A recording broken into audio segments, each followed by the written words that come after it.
Hi, this is Bill Watkins. Thanks again for looking into the scripture for a couple of minutes to start our day off right.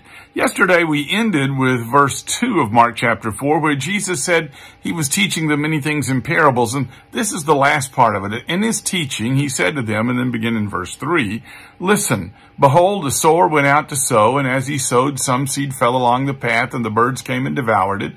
Other seed fell on the rocky ground where it didn't have much soil, and immediately it sprang up, since it had no depth of soil. And when the sun rose, it was scorched, and since it had no root, it withered away.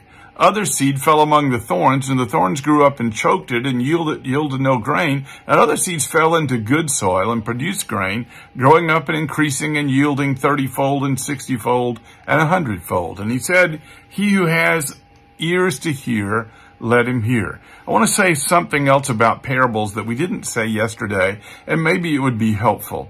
A parable was a spoken story. It's not primarily an allegory. It was something that the crowd would have heard once and once only, and so you would probably not do right by trying to study and study and study a parable to make every single word mean something that maybe Jesus didn't really mean.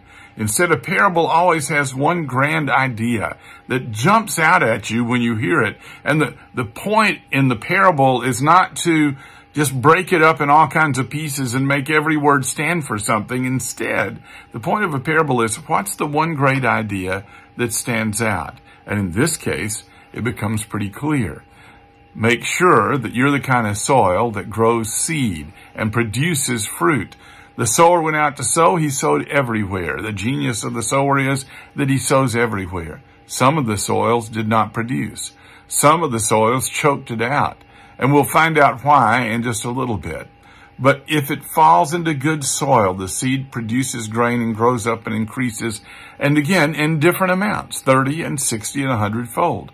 Even when you're doing what the Lord wants you to do, you respond. Different people have different levels of fruitfulness in their life.